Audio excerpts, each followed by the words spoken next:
Recently, I posted a video of a time-lapse build of my stylized bush I created. And under that, there was a comment that was asking for a full tutorial, please. So shout out to this guy, because he's the reason I'm making this.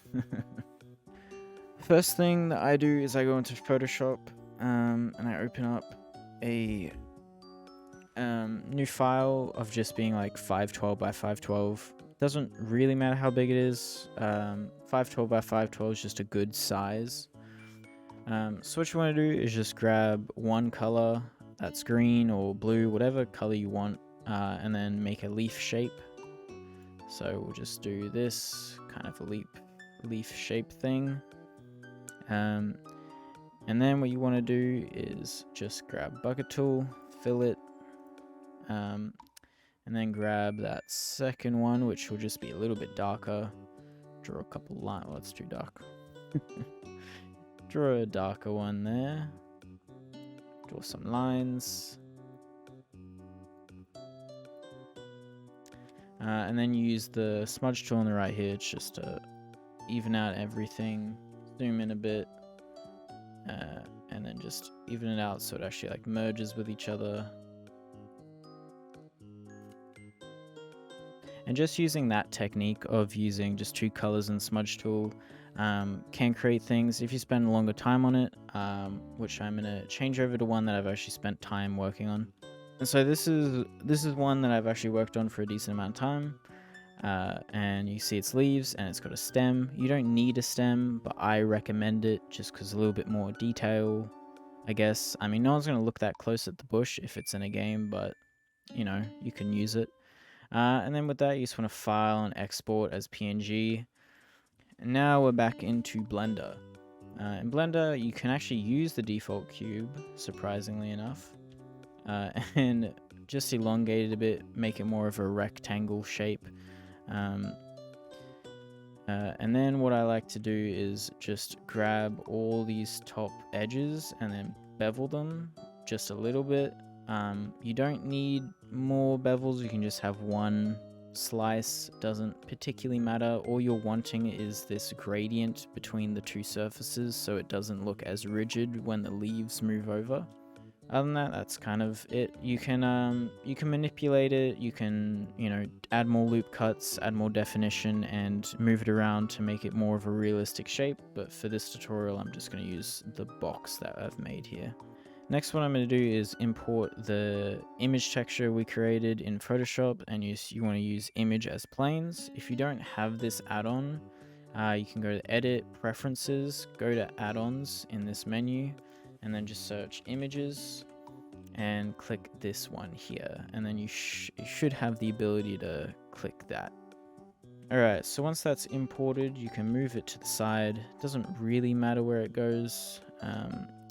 All that matters now is if you get the 3D cursor thing and click the stem, middle of the stem, or the bottom of the PNG if you don't have a stem, and then set the plane's origin to the 3D cursor. So now it's at the bottom of the plane.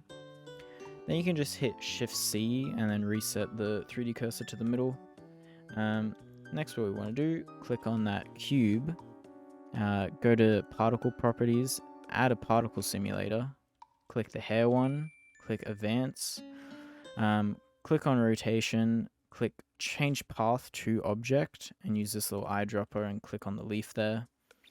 Gonna scale it up a bit, probably add the randomization as well. We're gonna change the orientation axis to normal tangent. And so that will just align everything with the surface of the cube.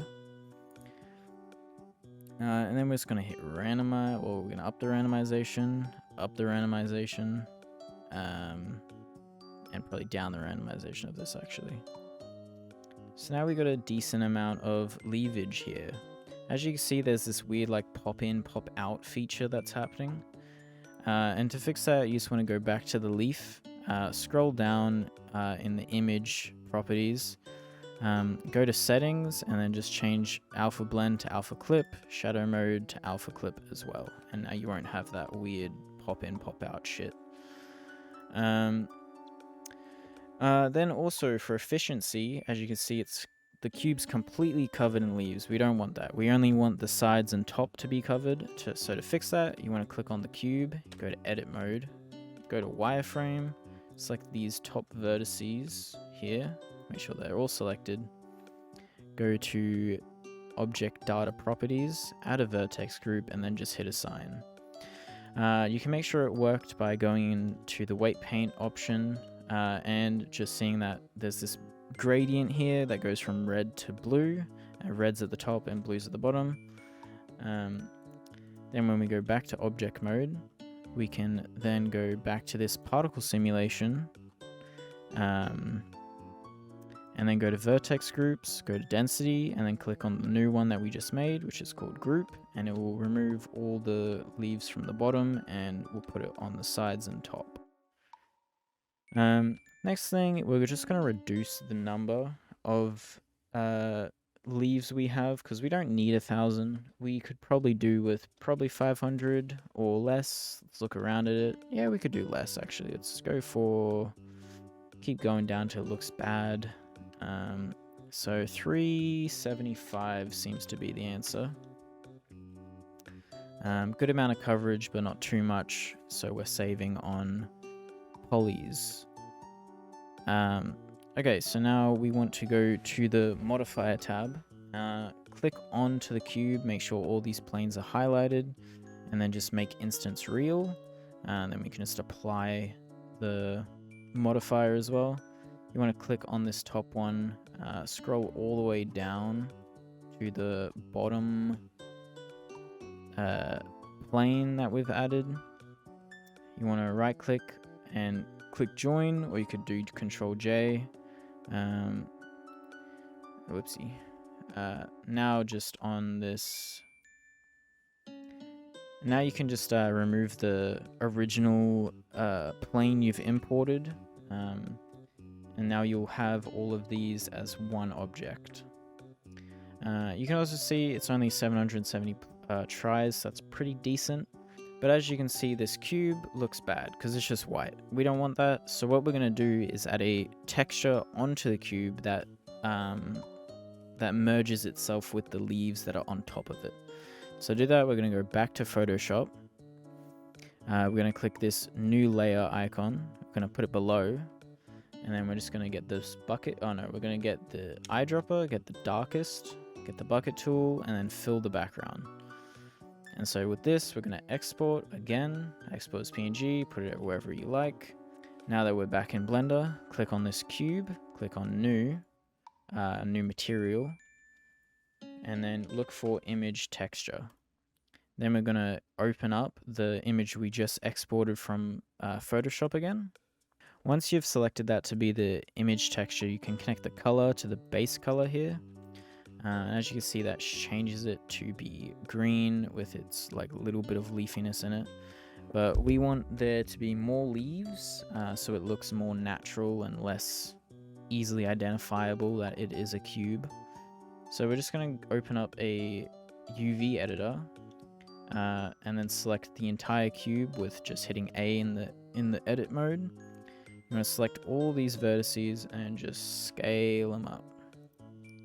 We can actually hide the leaves for this.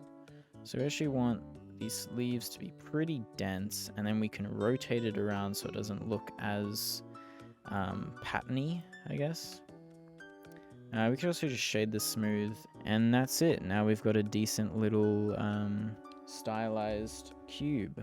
770 tries, so pretty low poly actually for its design. And that's it.